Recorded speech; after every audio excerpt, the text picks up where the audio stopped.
welcome to the Laughing Monkey Music Show. Tonight we have Mike Watt on. How you doing? Glad to be here. Thank you for having me aboard, Sean. Um, I love having you on. I'm envious. You have a great your own great show that you've been doing for, like I said, we were talking earlier, like 20 years. We're going to touch on that after. But notoriously, you started out in the Minutemen, and then another great Minuteman. band, then fIRHOSE, and then you've done like somebody. If I actually went over all the bands you went over, there'd be no time for the show. You've had so Yeah. many projects. You have such a wealth of material. You've written books. Endorsements. Your bass playing. You've played with everybody. So if we could just touch on where I think it's great looking back at that time period. We'll start with just a few bands and then move on. The Minutemen, the evolution of that sound. Like I know you guys have some basic rock influences, but did you guys have some jazz influences also coming in? Some strong. Well, once the movement came on, we met people who, Raymond Pettibone was the first guy to play me John Coltrane. I didn't know. I actually thought he was an older punk rocker. I didn't know he was dead. I didn't know anything about jazz. My papa's a sailor, right? A merchant, machinist mate in the Yeah. Navy. So he's in the engine room. And so I grew up in Navy houses. They have housing, for their enlisted men. And so didn't really know about these other kinds of musics, except stuff on the AM radio. And then I learned about arena rock. It Yeah. was terrible in a way. It's very limited. But I knew more than D. Boone. I met D. Boone. The only rock band he knew was Creedence, Clearwater Revival. So that's how I got into playing music. His mother put me on bass when I was 12, and you guys are going to have a band. Now, it wasn't like that's going to be your career. It's just something we would do, Keep you to keep busy. from getting in trouble. It's kind of econo childcare, yeah. So, graduate high school. This is 12 years old, right, when I meet him. So we're doing this for a couple of years. And then we graduate high school in 1976, just as this trippy movement starts getting going. That now, when I look back, it was kind of an anti-arena rock movement. It was about club music. It sounds crazy because everybody knows about clubs, right? Right. You were born, 1957, Sputnik, and you're 13 in 1970. You don't know about clubs. You only know about this arena rock, Nuremberg rally kind of way of doing music. And oh my God, it's so weird.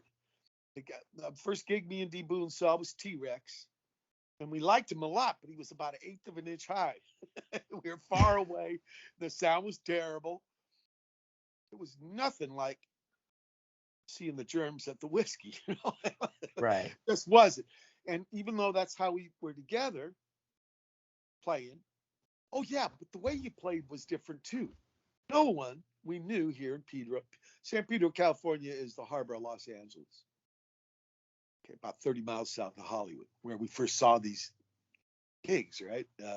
Not the arena rock, but these gigs of the movement, punk movement. So anyway, what people did was try to copy stuff off records. No one we knew wrote their own songs. It was the Right. weirdest thing in the world. Weirdest. I'm so glad that how some things go in cycles and repeat themselves. Luckily, I have not yet to see that come back. I have people on my show. They start writing songs. They tell me when they were teenagers, before they're teenagers. It's beautiful. This That's what I idea of did. just copying music. So when you talk about rock influences, yes. Okay. At first, I had to learn all those Creedence Clearwater Revival songs from the first 6, forget Mardi Gras, but the other 6 records. Now, this was difficult for me because, number one, I didn't know what a bass was. You were so far away, it looked like a guitar, but it ain't. People say 4-string guitar. No, 4-string drum set. Okay. That took a lifetime to learn that. I'm still learning that. But, you weren't close enough to even see they were bigger strings, right? You couldn't, or the sound, nothing, But anyway, I'm very glad D. Boone's mom put me on bass because, yeah, it changed my life for the better. I owe her so much, We lost her when we were only 18 years old, but man, am I grateful to her. But a lot of our rock influence, yeah, came from trying to copy off record. Blue Oyster Cult, Creedence Clearwater Revival, Alice Cooper, Black Sabbath, The Who. It's a shame, but that's the reality, okay? And then when the movement came, we saw these bands play. You could tell a lot of these cats were learning right in front of you. That did not happen. Well, for one thing, we didn't know about clubs. We didn't know you could play them or anything. But what we had was keggers, right? That'd be a party in somebody's backyard. And the best guy was the guy who could play Black Dog the best. It wasn't about using music as an expression. So we were kind of embarrassed when the movement got going because these guys, were learning in front of people, and we were kind of felt polluted, like we were tainted with the old way. So we got this idea from a band in England called Wire. They had this record called Pink Flag, and they had really tiny songs. And we thought if we copied that format, not their sound so much, but the format of the tiny songs, then no one, or it'd be harder to tell that we learned off copying records. Isn't that weird? Well, yeah, I mean, we were so self-conscious, Sean. We were just so self-conscious. Bands like the Urinals, they blew our minds. If these guys just made a band, without knowing how to play, why not? Now it sounds very okay, but 40, 50 years ago, it was not very okay. And you took blows for it. But when I look back, I don't think it was, I like the funny names and the funny haircuts and the funny sounds, but I really think it was the thing about club experience versus arena rock. You actually talk to people. You could be up there. This is what happened. I'm watching the Germs, watching Pat Smear, Darby, Lorna. And the guy who was standing next to me, now he's on stage, and there's Pat. I can talk to him. That never happened at arena. In fact, I didn't even talk to the guy who was sitting next to me at the arena rock. I didn't know him. We're all in the dark and scary, and it's just different. It was, I can't tell you. So you're right. We started off with rock influence. So I don't think there's anything wrong. I appreciate all types of music, and I think the larger stuff is more of a celebration. Okay, that's just the way it came in the mail. No, I'm saying I see that point, and I see it's exciting as a new musician because you're allowed to do that, And writing your own music is way more fun. That's what I wanted to do when I was playing. I know, but you don't have people to hip you to that. It's hard to know if everybody else is like copying.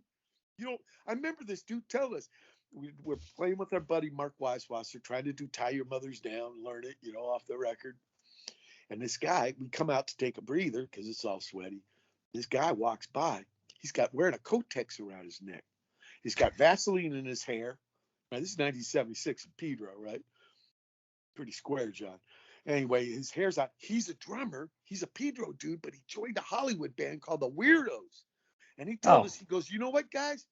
There's a scene up in Hollywood where people write their own songs. We were like, what? We couldn't believe it. And then we saw it. We saw the bags. It was a Sunday show at the Whiskey, 4 bands for $4. And I looked at D. Boone, the first note, a couple of notes they were playing, and without thinking, out of my mouth came, we can do this. That's what do you call that? Enabling? It was like the GO. It was the GO. It was do it. You've been doing this to be buddies in the bedroom and shit. Why not take it to the, this club or a club or, let's join this scene. It seems pretty trippy. It is, but you guys had talent. You have natural talent that you guys all had, too. You're very kind, Sean. Well, let's take a minute though. I do want to say, I got to tell you, some punk bands did not have a lot of talent. Yeah, but I don't know if I'd be talking to you now. Was it for the movement? Because we were very influenced. Oh, I think it was a perfect storm. Yeah, that's it. You know what I mean? Yeah, I agree. There are punk bands that couldn't, and they're good singers. I mean, you enjoyed the band, but truthfully, the singer or whatever couldn't carry a tune in. You had to say in a paper bag. It's horrible singing. But man, you're going to put that CD in or that record on, and you're going to listen to it. There's forgiveness. It's like a soup. Punk. There's all the greater pieces make one meal. That you digest. You either like it or you don't. Yeah, I agree. And there was also a lot of ways to do it. It wasn't just playing Yeah. guitar fast. Especially 70s punk. 70s punk was really strange. It was like whatever you could get up on the stage. And a lot of the people were older. There was no kids until hardcore came in the 80s. It was people that were from the glitter and glam scenes, which was not that big in the US. And actually, there was more women than men. I mean, it was a small scene at first, you understand, up in Hollywood. In fact, I'll tell you this. Here's a trippy thing. My sister took me to the Tiffany Theater in West Hollywood, would have once a week, weekends, Rocky Horror Picture Show movie. And these people, they knew all the words. They'd get up there and throw toast and, the time warp. They kind of took over. I saw those people at the first gigs. Same cats, right? Same It crew. was always the same 100 people every weekend. You didn't know them, The L.A. SoCal so spread out, all these towns, not just Los Angeles, Orange County, Ventura County, all this crap. You don't know anybody. But then you keep seeing the same people at these shows. And these are probably the people that did not fit in with their scenes, right? So they all went to this one place. Yeah, that's the way I look at it when I look back. It was kind of like I said, you wouldn't be talking to me maybe. That no one would know about there wouldn't have been a Minutemen. It'd be just me and D Boone doing Creedence and Blue Oyster Cult, hanging out. What you got? The sound you actually ended up evolving into was revolutionary. You don't have to say it, but I mean, let's look at the music and the history now. You have a legacy that you can look back on and realize how it's carried over to its own. But I'm footprint. telling you, we were part and parcel of this thing, Right. But you've become now a bigger Black footprint Flag, of it. right? We're SST002. We don't sound like Black Flag. No. But so that means you got to give those cats some credit, right? They weren't looking for clones. No. Yeah. Their own. So that's why I'm trying to say the movement was important. You needed it wasn't enough for just me, Georgie, and D Boone. We had to have some co-conspirators.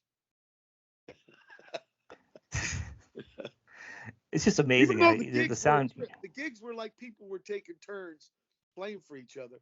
And then it went to the suburbs and hardcore, the young kids. Then there was more of an audience. But then with that came kind of a more not as open mind to experiment. Commercial? In a way, not commercial if you wanted to talk like the Eagles or something, but the idea of everybody playing the same fast song, here's what kind of I don't want to say bummed me out, but when things got predictable, like you knew how the gigs were going to be before they started. That's because those first few years you did not know what the gigs were going to be like. Everyone was a total surprise, especially if you're coming from arena rock. But then it got a little predictable. And when things get predictable, the next step is what? Sleepwalking, cruise control, connect the dots. Yeah. The next generation of music comes in and takes it over. Right. Well, it might be game over, but maybe if you got to take things more into your own hands. And you have to say to yourself, do we want to, lay him out like this, or do we try to do things to keep it interesting? And that's what the Minutemen try to do. But I got to tell you, we were a product of the movement. And then things kept going. That's why it's still around in a weird way. It's not a style of music. It's more of a state of mind where people aren't afraid to let the freak flag fly. Yeah. That's the only way I could put it. Well, you're also a big supporter of the earliness of the freedom of playing a bass guitar like it's a lead guitar. Oh, yeah. Well, kind of got the idea from Jack Bruce, this guy in Cream. Right. What I'm saying is, but you're one of the people that in the early army in the front lines of saying, there's more to bass. You can also do this, Well, I got to tell you too about the movement. Since so many of these cats were starting out, they had a level playing field. It wasn't like the guitar player was the boss of everything. He was just as lame as the drummer, just as lame as the bass player. You know what I mean? It was more level. And then me and D Boone, of course, we come from the old stuff. But then these guys, they're set up. Yeah, bass is, you listen to those old punk songs, bass guitar is huge. Mm-hmm. Really is huge. Yeah. Well, I ain't against it. No, I know that. I'm saying, but you're the extra. No, I mean Your layers. hyperbole. I know rhetorically I'm saying that. I know I you know. know. What it's fantastic, and the market's made. It's like, I remember in high school, hearing you guys, and I was like, this is great. This is the best thing, you know. And then, and to this day, that music stands up. And then, unfortunately, you had the accident, and then Yeah. you kept going. I mean, I know Yeah. Sonic Youth kind of helped you, which is fantastic. They're another And great from band. Ohio, you talked about fIRHOSE, right? And from Ohio. Well, that's what we're going to get to. That was a timeline. Did you do, was fIRHOSE before you did the Sonic Youth thing, or was it a little after? It was at the same time, right? It's after. It's after. The first thing, Okay, the first playing I do after D Boon lose him is they're making an album called Evo, yeah. and they brought me in the studio, and Thurston asked me to play Kim's bass, and that was the first time I played since that happened. And then we made a proj, a little 7-inch called Ciccone Youth. Yep. Then Edward comes to my house. I didn't know you had to pay money to not have your number in the phone book. So Edward called me, says, I'm coming over. I said, what? Who are Yeah, you? he did. I lived in a little one-room apartment, so I got some wood from the alley, and I built a big old desk. I said, you can conk under here.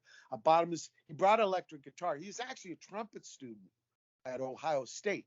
So I bought him his first amplifier, and I told Georgie, let's try this with this kid. If he's got the huevos to do this, let's try it. Georgie said, okay. And that was another great band. 7.5 years, 20 tours. Yeah. Great sound. 7 or 8 records. And it was the hardest thing in my life to try to make music without D Boon. I got to give Edward huge, huge gratitude. Of course, Georgie too. I ended up playing with Georgie 14 years. One of the greatest drummers ever, man. And next month I get to record another 4 songs with him for this project called The Unknown Instructors. We're going to make a 5th album.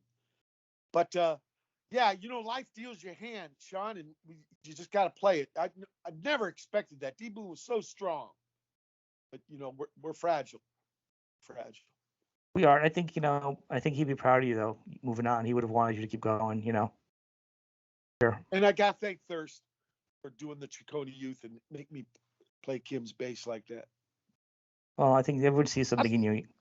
Yeah, because I thought without D Boon, no one wanted to hear me play. I had no confidence in that stuff. Oh, I think everyone can see you have a big heart too. So it's you're a caring person. So going to get you back on the course and playing again is a good thing. And you've played. Your reputation at this point. You've played with just about everybody. Have you not played with anybody yet? Do you wanted to? Who I'd like to play with is Bob Mole. Oh, he's great. Yeah, me and D Boon with Sugar and After. I mean, he was. We put out the first Husker Du album. Yeah.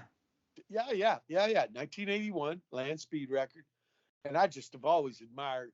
I love Grant too, but we lost him to cancer a couple of years ago. Greg Norton, great cat. Well, when people ask me that question, for some reason, I always think of Bob Mould. But there's a lot of cats out there I'd love to play with. You're right.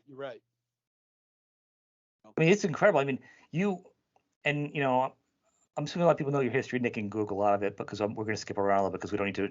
But I mean, you've played with like pretty much everybody that this generation. What the heck they call them, the boomers, or the Gen X, whatever they are, would be like you played with Nirvana and Foo Fighters and like everybody out there. In fact, how did the tour you had with Dave Grohl and Eddie Vedder happen? Because it was Dave Grohl's idea. Okay. Yeah, I made this record right after fIRHOSE. I remember showing Edward this song. He goes, Michael, you think that's a song for this kind of band? So he got me thinking, maybe I should have a band for different. He was Piss Bottle Man.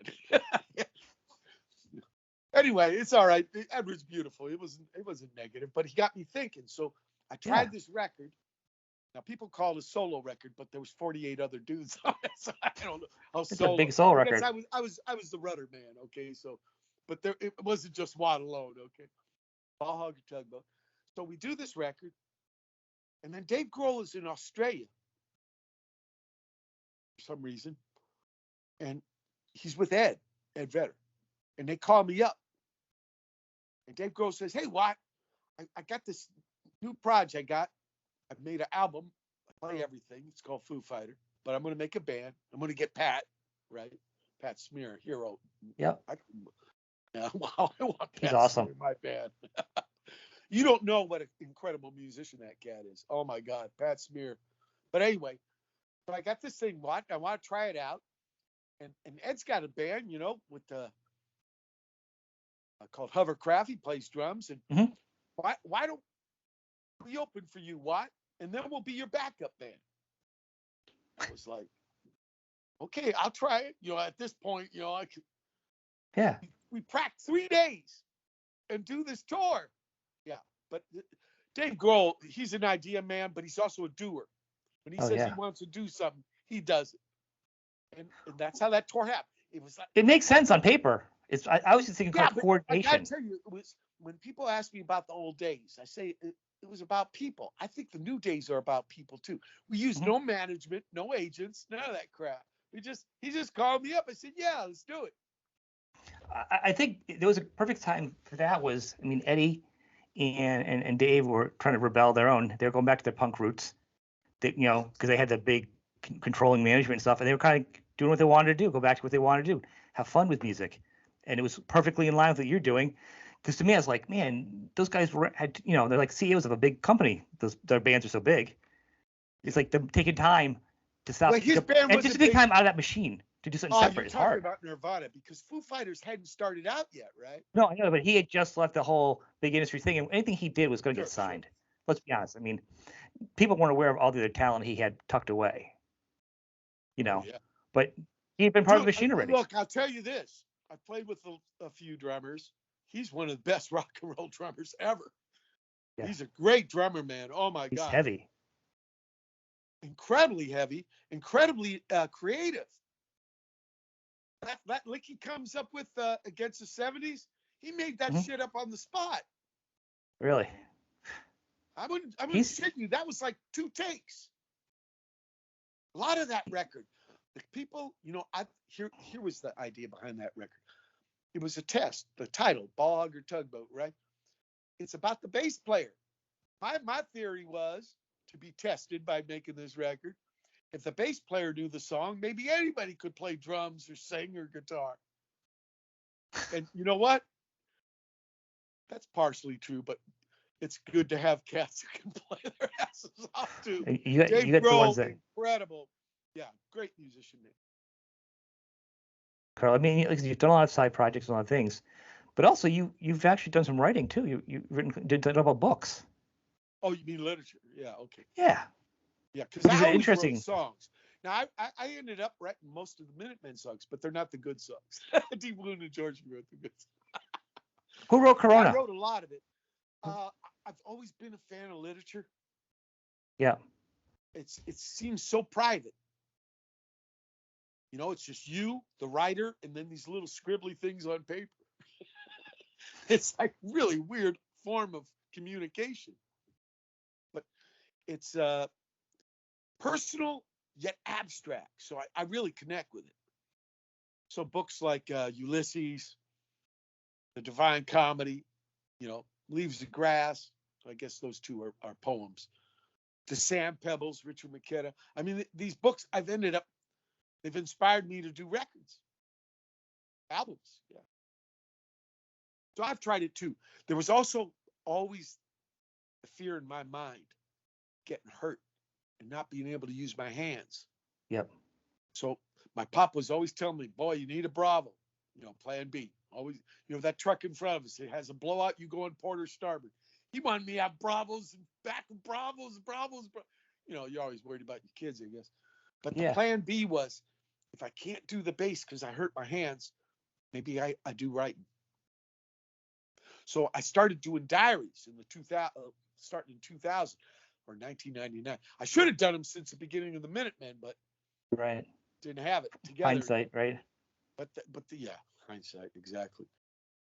It was kind of a plan B thing. but you doing it back then is great. You and actually and Henry Rollins are like two of the go-to snapshots of the time period, the grittiness of what was Nate's going on behind great the at scenes. that. Yeah, he was doing, and Kay got him into write. Well, first she got him to write journals. Just write about your journal. Just means the day, right? Tour diaries like Yeah, that. right. Yeah, Yeah, Dear Diary. yeah, right. I think it Diario Italiano. I think it's day. Yeah, it's day. So why not? Yeah, but it's great. I mean, any chance you're doing a biography of yourself though? I mean, you've done a lot. You got some good stories, man. If you go on the Hoop page, there's enough tour diary there. I know there's a lot on there. I know that. And you have actually. So let's tie that Well, together part here, of that, because not yeah, all of it's Plan B. Some of it was actually in the moment therapy to keep my focus. It's really easy, especially if you play every day the way I tour, or with the Stooges where you'd have 3 or 4 days off. You lose your focus. And when you write about what you're doing, you start to think about what you're doing. And it yeah, helped. Was kind of econotherapy, like Deep Booth's mom with the econo childcare. We Jam Econo wasn't a slogan. Okay. It wasn't just a bumper sticker, right? You had to live it because that was the reality. And that's kind of where I got into this diary writing. It kind of enforced some kind of discipline on me. Like I got to get it done. And then you think about what you're doing, whether it be blowing a clam in a song or maybe treating somebody with not enough politeness, just worrying about your behavior and trying to be responsible. I know it's kind of trippy, but no, well, having your own it's actually instinct. it's well, no, by doing that, it's more of a self-reflection tool than even a song. Yeah, Because a song you absolutely. can chop down into a couple minutes, and then you can you got to craft it. You can't be as expressive to fit Right. a 2 minute or And to a it, 10 minute it's song. got to also have, besides a literal element, Right. it don't even need a literal element, but for sure you need a music element. So, So like Jimmy said, excuse me while I kiss this guy. I think it'd Yeah, be I great used if you to did a book. screw the words up. I didn't hear the words right. I was just a kid, right? Thank you, Jimmy. I don't. Yeah, the words aren't always that important at times. For a lot of people, though, it seems like Yeah, the right. Because the least. music is so strong, right? Me, I always read the I lyrics. remember That was the that first Creed thing. song. Hey, hey, the bathroom's on the right. No, it's Bad Moon on the rise. You sure it ain't the bathrooms on the right? There's a lot like that. What's it? The Billy Joel keeping the face. I know there was people that thought it was kicking the face. So yeah, there's some good ones out there like that. Yeah, yeah. Um, that's fantastic. So yeah, let's talk about you, because you do actually you started doing your Hoot page, like you were very much on the cusp of the internet and everything else. 1996. So it's 1996. there is. I mean, so you've had it for longer than most anybody's had, their own pages. And you've built off of it and just kept going. It has its own look. Well, look, Sean. Again, Yep. I hope finger over the face. Sorry. I hope this don't sound like I'm in rerun mode, but I got to give credit to the movement. One of the strong things about the movement, besides exciting, unpredictable gigs, Right.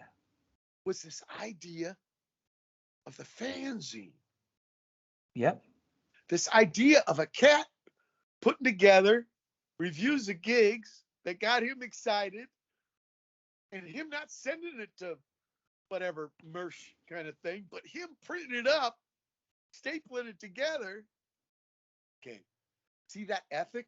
No middleman, no filter. Well, it's the do-it-yourself Ian McCain way of No, protecting your own albums. More further back than that. 1855, Walt Whitman with Leaves of Grass. Okay. Right? He That's prints even that up himself. He writes 12 poems. He thinks he's going to stop the Civil War. He thinks guys are going to read this stuff at lunchtime, at the farm or the factory. They're like, yeah, we don't need to do this. But that kind of crazy optimism, and faith in yourself, not trying to say you're better than other people, but maybe people should hear this expression that I got. But the punk thing is, you need a record label. You'd book your own tours. You'd sleep on people's couches. You had your own built-in audience. You could make your fanzines. This is the same thing, Sean. What I'm trying to make the connect with is having your own website. I thought that was like having your own zine. It is. And I don't know. I think that was the weirdest thing. Like, you were one of the few people, like, to me, it's so punk, and everyone be like, Yeah, I did but it blew cyberpunk. my And everyone's like, mind, that's not Sean. punk, but it's like, Sean, it's what so blew punk. my mind was I thought all the punk rockers were going to have their own websites. And then everybody starts flocking to things like Fake Look and Shitter and Instant Ham, My Waste of Space Place. All these corporate things. Like, let's all get together via whatever, Spin Magazine. Right? Yeah. Like, yeah, right. They'll run our scene. They'll do a good job. Oh, yeah, right. They don't care. They just want to remove those little green paintings from your wallet. Some kind of magic trick. They're magicians. But the No, fact you built it. I'm just trying to get down to where I learned this. I didn't invent it. I just thought this was a little technology twist on this ethic of the fanzine, of the independent label, of starting your own band, writing your own song, writing your own poem, your own story.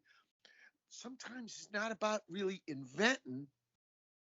For example, I can write a novel without inventing one English word, but it still can be a kind of original story. Mm-hmm. That's what I was looking for. You were using a tool. The word autonomy. Yeah. Autonomy. I think that's an important thing you got to kind of preserve if you want to let that freak flag fly. It also seems to me that the best natural drug for you is being part of the journey of the creativity of doing everything. Oh, yeah, yeah.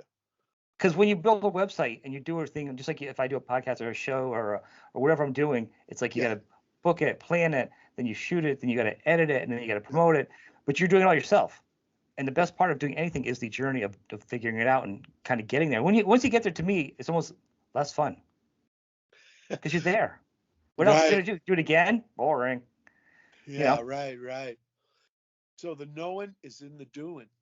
I think so. I see that. I think I feel that in some of your work. I agree. Sean.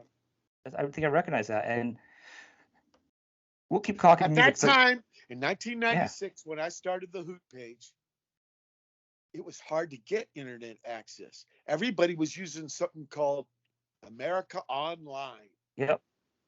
And to me, that was like seeing animals at a zoo in cages. Your 250-hour CD. Mall. They want you. It's like going to the mall. Pretty boring, pretty quick. Yeah. So instead of just belly aching, why not do something about it? I found out you could actually, just like making your own records, you could pay a pressing plant. You don't have to wait, for whoever to come down from Mount Olympus and anoint you. No. But the fact you kept with it. There's nobody to hip you that. You don't know. That's why I'm saying the movement was important. And I just don't want to tell you it's wrong. Those ethics I learned from those gigs in Hollywood, I used 20 years later when it was possible to buy some server space. Yep. And start up a web page. But you weren't told, right? But just like in music, you weren't told what's wrong. They weren't told there were no rules. There's no rules. You get an idea and you just do it. It's not like, well, you can't do it that way. You don't know that. You don't know any better. You just figure out how to do it. If there's no limitations, whether it's music and I found out about other kinds of trippy relationships, like a farmer with his crop. Seems he needs a lot of manure to grow a good crop. So I say, bring it, motherfuckers. Right? Because you're going to get a reaction. The Hoot page was a reaction to rock and roll magazines. Yep. Okay, I love Richard Meltzer. I love Cream Magazine. But, man, there wasn't a lot of that after a while. They were just shills. Right? It's hard to get, It was a racket. Yeah. So what are you going to do? Just bellyache, or maybe do something about it? Come up with your own cooking. With the fact you kept it for this long, though, and you keep it growing. A lot of people have been like, all right, I did it for 2-3 years. It's hard because I'm touring now. You invested. I was like, that's it. I'm committed. And there's very few things there's very few websites from back then. The what? Minutemen was from working people. Maybe working in a salt mine's a little harder than putting together a web page. My point is, a lot of people just stopped doing these. There's a lot of dead websites from back then. Oh, sorry. Sorry. I I can't run everybody's life though. I'm not holding you responsible. I'm saying the fact that you did it was pretty amazing on its own because a lot of people just stopped back then. So the fact that yours is going still, it's kind of impressive. Yeah, because remember autonomy. One way to have autonomy, have your own website, have your own say. But now listen, as we're talking about the whole punk attitude and doing things nowadays, you don't need the big banks, I mean record labels, to front you the money. You can do everything yourself and you can promote yourself. Yeah. You can have control again. It's kind of exciting on some level for music. Also, it's hard because there's so much of it. So one eats the other, you know. Yeah, but would you have it the other way? No. It's harder. Yeah, I know. You know? I hear this. Some people tell me there's too much music. Well, you want it the other way, not enough music.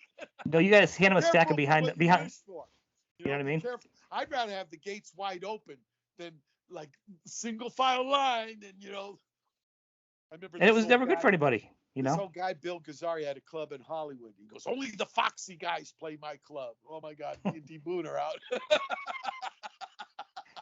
Yeah, I've seen some clips of him. Oh, you know about Bill Gazzari? Yeah. Oh yeah. He was too much. He was an entertaining. At least he was honest about it. Only the foxy guys on my stage. He wants to fill his club. He wants to make money. He knows how to run a business. Yeah, you know what? He ended up selling it. Right, it's called the Key Club now, or something. Right. It's had 5 or 6 owners since him. It's hard running a club. It's hard maintaining a scene. Yeah. It is. It is. So, well, the fact you're very kind to give me some respect for keeping the Hoot page going. Thank you. you were. I think you being born from a military family has kind of got you built in being the kind of pack up your suitcase, do it yourself, and keep moving. Oh yeah, you get the orders, right? Yeah. Like it's in your blood. Now you're gonna move, right? Like from Virginia, right? When I was down. Well, you look at a map. Vietnam was a lot closer to Pedro, okay? But still, in 30 days, you just gotta move. Yeah. That makes you a different person. Yeah. It makes you comfortable and uncomfortable. The singer REM, the last Minutemen tour was with REM, and the singer, he told me he came from that kind of family. You might be right about that. Maybe it's kind of like coming from a vaudeville family or something. You're kind of ready for showbiz a little bit. Yeah. There's a lot of musicians I've been speaking to that you find their parents were in the military and they're military brats. Wow.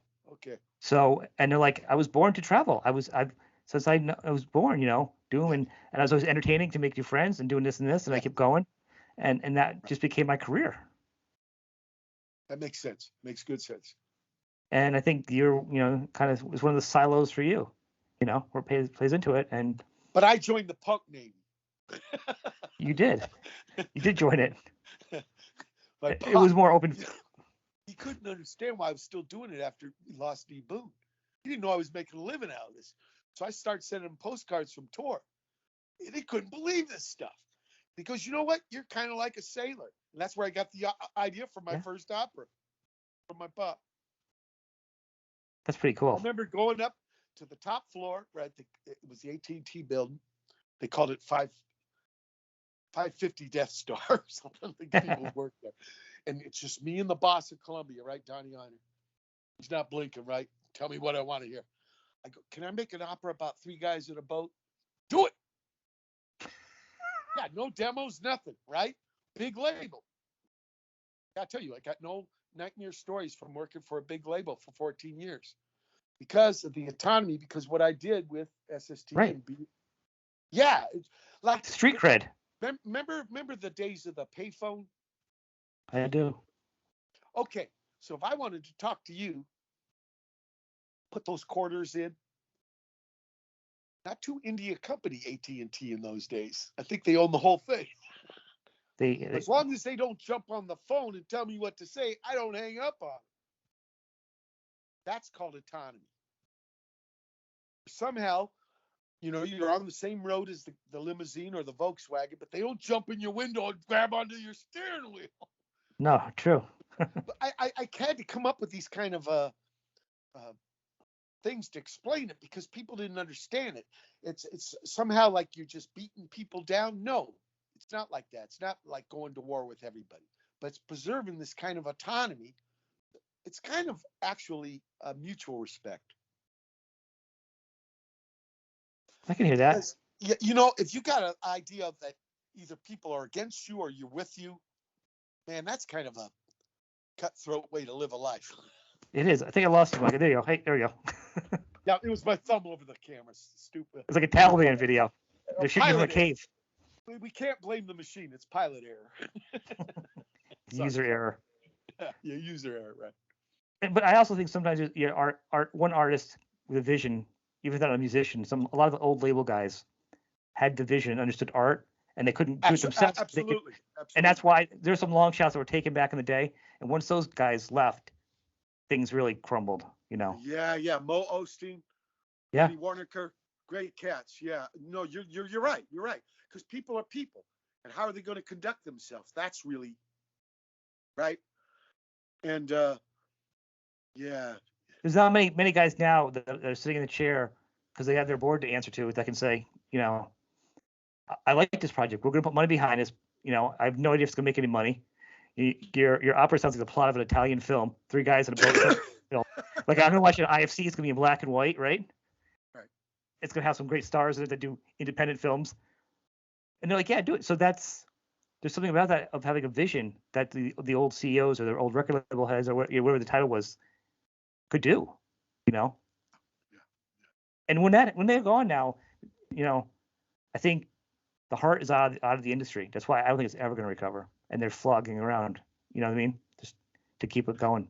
Well, we got a building here in Pedro. It's called Union Ice. It was this huge warehouse that had blocks of ice in it. Dudes were like, and sure, some guys lost a job, but man, would you want to be schlepping big blocks of ice? No. Yeah, so things change, right? But people are still people. You got to move on. You got to be ready to move on. Maybe the guys moving the ice now are making ice cube trays or selling refrigerators. Right. You keep it in the industry. Refrigerators, right? Right. It's the future. Ice blocks aren't it anymore. Refrigerators. That's the future. I think you get what I mean, Sean. I do. You're getting what I mean. Yeah. I think it is very mobile. So you also, once again, in this theme, started a pirate radio. Yeah. Which is incredible. That's basically where my show came from. My internet show came. Yes. Well, that's my whole point. If you could talk about that. KBLT was in Silver Lake, which is like East Hollywood. So I'd have to drive 25, 28 miles to get there. That's why it's called the Watt from Pedro show. I didn't live in Silver Lake. What it was there was a DJ, Keith Morris, the singer of Circle Jerk. He had to go on tour. Watt, will you take my place? Now, I'd never been on that side of the microphone. Buttloads of interviews, right? Minutemen and a fIRHOSE and all that. But I'd never been on that side. Right? When I went to college, I got my degree in actually fixing key punch machines and slide rules. Oh, yeah, you can't believe how things change, but maybe you can. Anyway, 2 years I got to do it, Friday nights. By the time you got to downtown, maybe 5 miles from there, you couldn't hear the station anymore. So you could not hear the Watt from Pedro show in Pedro. Man. But the FCC got wind, and they closed down the station. In fact, the lady who ran the apartment out, her name was Paige. She wrote a book about it. It's called 40 Watts from Nowhere. You can read about this thing, KBLT. Anyway, I was on tour right after this, and we're conking at buddies of mine that just moved to Portland, Oregon, and they're starting up a company hosting websites. They go to me, what? And because I was bumming on losing the show because of the station being shut down. What? You can still have your show. In fact, any cat with a computer will be able to listen to it. Someone in Sarajevo, someone in Pedro. Let us host your show. And that's what led to the Watt from Pedro show. Brother Matt. First one was in middle of May, 2001. So what was it like the first person you talked to for you being on the opposite end of it? The first shows I didn't have guests. It was just me and all right, well, you know what I'm saying? Like your first handful of interviews is always a weird dimension. You get your I don't think I had any interviews at KBLT. I think it was just Watt playing his records from his. Well, what would happen was I play the records from my 45s from my punk collection, Yeah. And of course, every record had a story about seeing that band or how I got that record. So I would. Right. The first interviewer or interviewee was me interviewing myself. Okay. But then I started having guests. In a way, I kind of had, finger over again, what? User error. I kind of had kind of an advantage maybe other interviewers had because I had been on that other side of that mic. Mm-hmm. I kind of asked them things I wanted to hear. That's exactly the goal of what I've done, because if you have a little bit of a musical background Yeah. in the industry on some level, Yeah. I think there's a continuity that you can have in a conversation with somebody that's just a little bit to the left than a normal interview, Okay. because you can touch on a few touchstones and a few experiences that, maybe the other person haven't yet, and that creates a different kind of not turmoil, but what I mean, a conversation sparks interest. It can really A dynamic. a dynamic. Yeah. Thank you. And so you don't get questions like, "What's your favorite color?" or "Who's your Right. biggest?" Then like what? Okay. Do you get nervous before you go on stage? Yes. Those Time. questions.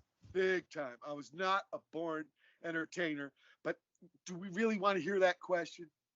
Now, Well, that's my whole what I point. will Yeah. do when I ask that kind of question, it's always about the first gig.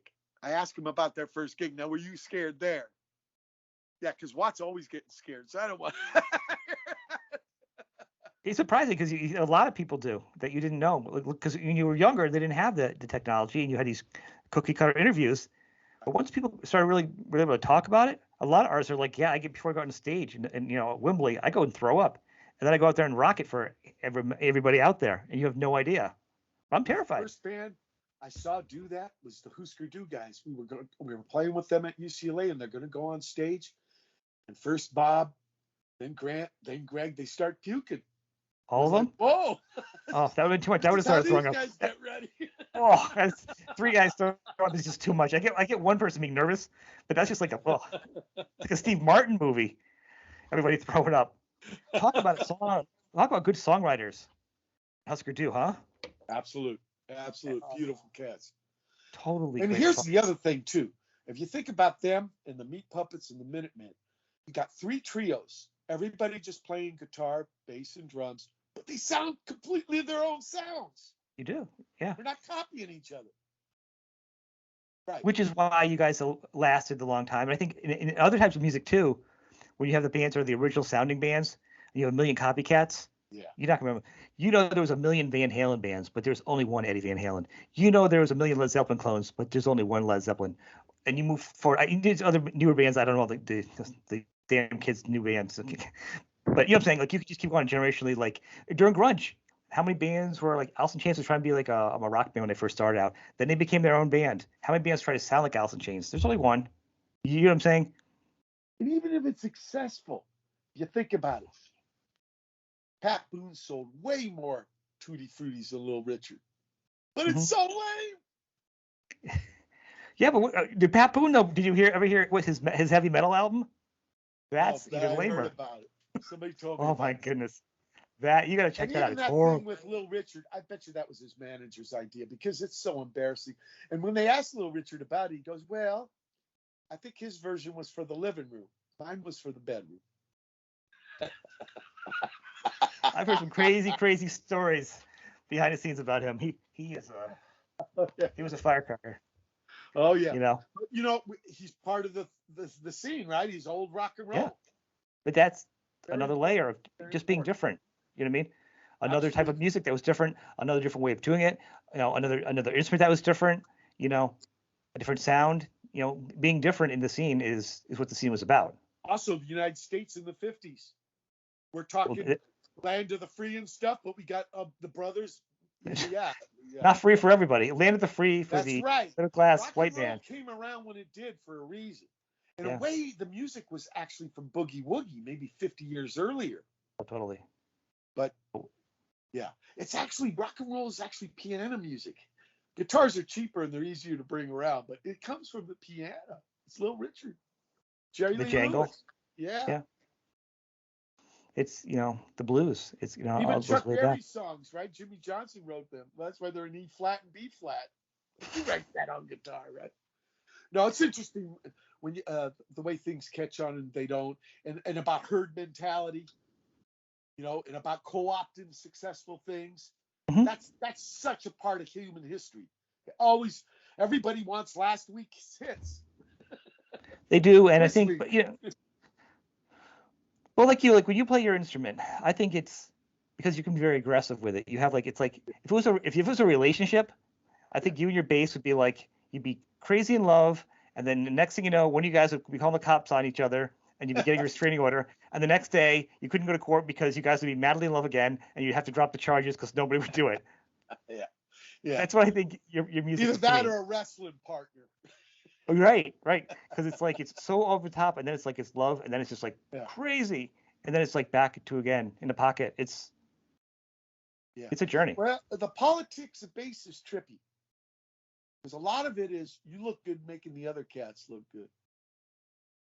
A lot of it isn't even heard; it's felt. It's a strange machine. Like I said, I'm very grateful to D. Boone's Ma for putting me on it.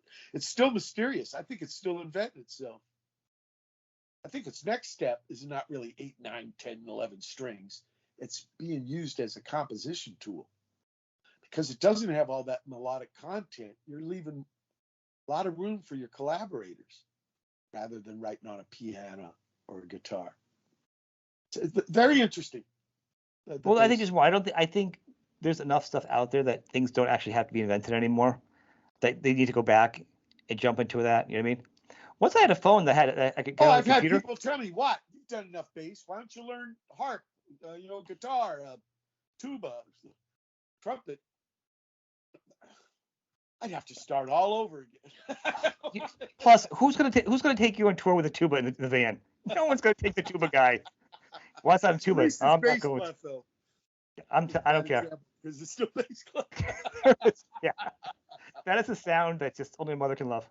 I'm sorry. No, and now I'll tell you, Reed Lewis just poured a book on John Coltrane, and him saying, when I'm doing those solos way out there and I'm listening to the bass, I'm like, yeah. You do Coltrane a lot. I start every radio show with it. I know, and that was my point. Like, how did that become a thing that it's such a powerful part of your life? Well, he said something that was really important to me. Musicians are after some kind of truth. They can tell when something's phony. And I thought, if I'm going to be a music man, I like that idea.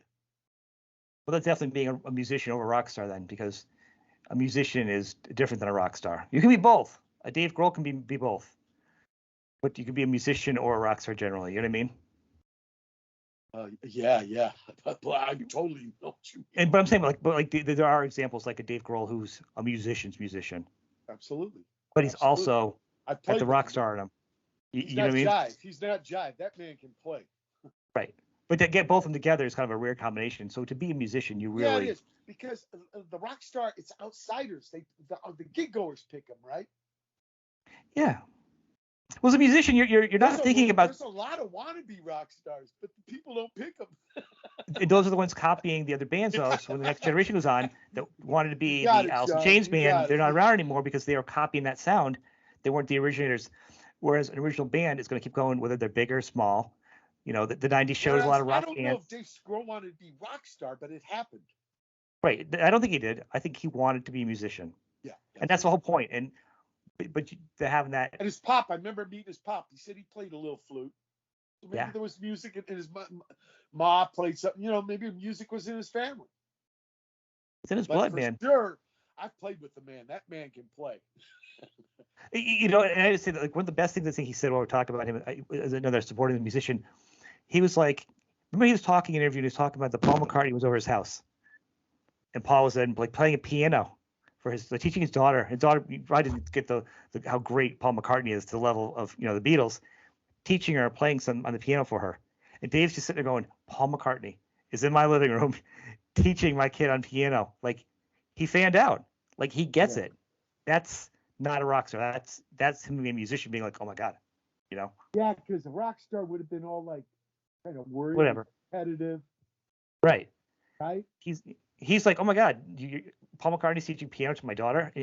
He's a musician, one of the best out there, or songwriters. You know what? He actually is a good bass player, in my opinion. Oh, he's great. I think that's why the songs are so good. I couldn't like the Beatles because everybody else did, but now I got distance with time. Great parts he wrote, great parts he performed. The layering, even the poppy songs in the beginning, a few albums, the layers of the songs were different than the other. When at first you hear everything on the radio, it gets kind of boring because it's generic. But when you really tear back and listen to it, the songwriting, and the Beatles were the original club band. You want to talk about clubs because they never really played the arenas. They cut their teeth at the German club scene. Everybody did. Sean, I know. I did 125 months helping the Stooges. Yeah. Finally, the youngest guy in the band. They're 10 or 11 years. The 60s had all kinds of little bands, garage bands, little labels, all kinds. It just got all rolled in the 70s with that arena rock thing. But yeah, the Beatles was kind of from the same culture our punk movement was. In fact, our punk movement, there was this band up in the city in San Francisco called Black Humor. They had this line in the song that goes, "The only thing new is you finding out about it." That's true.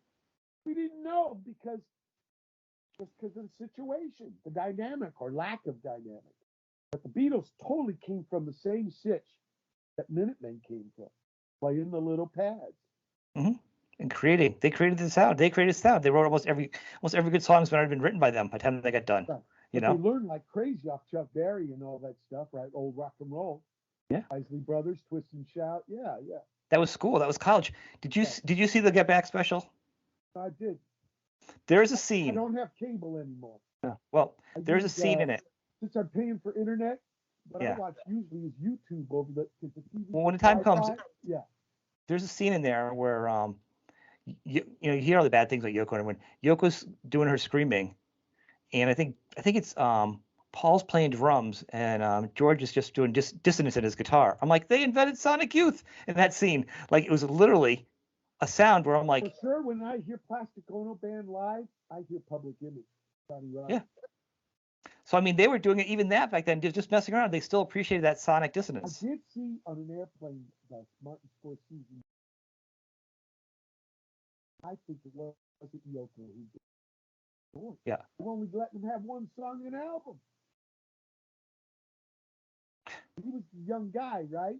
Yeah. He was a big part of that band. Totally. You know. So with COVID, somebody told me in that show they show him. While you work up there for a minute. That show you're talking about? Yeah. So George quit. Yeah. And they go, they were just going to call Eric Clapton. That happened. They were going to call Eric Clapton. They never say that in the Martin Scorsese movie, but that's what I got. That's the feeling I got. Oh yeah. Are you? I think you're covering your microphone. I think your finger. It got kind of. Is my finger over the microphone? Better. Yeah. For a minute, we're getting a lot of bass from you.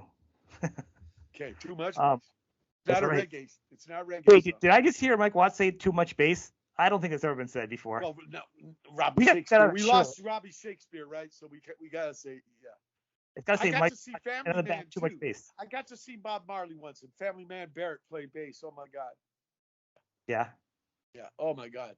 1979, Pauley Pavilion, UCLA. A basketball arena. You could still hear that bass. Loved it. But that was also, reggae is still probably one of the few bands that is still kind of punk-like in nature. Oh, absolutely. Still, because it's not on the radio, like not on commercial radio. That's right. Dub is too heavy for them. Too much experiment. Yeah, it is. Yeah. So in the video, George actually gets frustrated because he really felt like he was being pulled, and so he quits. He quit, and then the guys were like, "What should we do? We got to finish this album. Should we get Clapton to come in and finish up?" He was already gone, so they kind of just set it off the cuff. I mean, don't forget the back and forth between everything with George, and they were trading wives, and him and Clapton. So like, the thought of just being replaceable, of bringing Clapton in. Can you imagine Clapton coming in for that session? I think he plays on some songs, right? I think he played. I think he's the only outside musician besides the keyboard guy that played, I can't think of his name at this moment. He's fantastic. Bernard Purdy claims there we go. He played yes. drums on some early stuff. Yeah. So he walked it back. He was saying he played everything. No. You ever heard about him? When you hire him, he brings signs in the studio. They go like 3 foot by 4 foot signs that say, "You hired the hit maker." What? He puts them around the drum kit. Number 1, you've hired the hit maker. That's He is hilarious great. and awesome. He's got something called the Purdy Shuffle, and it's all over this Steely Dan record called The Royal Scam. He's pretty incredible drummer, man. Yeah, I got that record. I love my vinyl. I got And with Chuck all. Rainey on bass, right? So Chuck Rainey and Bernard Purdy, that's a rhythm You're section. not going to get on a Steely Dan album though if you're a chopped liver. You know, not the way those guys work. You know, you have to have nerves of steel and you have to be perfect at what you do. You know. And you still might end up on the deck, right? They cut out so many dudes. Yeah, right. They would cut Beethoven out. And I read it about him. Oh my God. That 30, 40 solos, and only one gets it. It is there. The level of what they did was crazy. So because everything COVID, you were starting to play, you got some dates, everything out. You're just kind of winging it now because you control pretty much your own touring destiny anyhow, which is kind of cool. So you can kind of weave in and out of this whole COVID close downs and openings. You have more flexibility to pop in and pop out. Yeah. Right. And I got a tour. I'm going to help Mike Baguetta this March and April. 47 gigs, 47 days, something like that. And it's called MSV. MSSV is the name of the project. Steve Hodges is the drummer man. He played on my first opera, Contemplating the Engine Room. We're working on a Missing Man album now. Maybe a Missing Man tour in the fall. Who's that young drummer? That young guy, the drummer. I had a drummer. He's a couple months short of 40 years younger than me. That's nothing would have happened when me and D Boon were young. Okay, that shows you the progress we've made. His name is Nick Aguilar. I called him Big Man. I went to high school with his father. Ridiculous. That's the guy playing recently, right, on the YouTube videos. Oh. The tour that I did right before the situation, right? Yeah. 2019. Yeah. I think a lot of the comments always go, man, not only is Mike a good bass player, he knows how to pick drummers. He never has a shabby drummer behind him. Well, yeah, the biggest mistake Minutemen made was putting George Hurley in the back. He should have been right up for the last 20 years. I always have my drummers downstage. They're right in the front. Mm-hmm. Yeah. Well, you communicate with him. You actually work it like as a vocalist. Well, it's rhythm music. Why be in denial?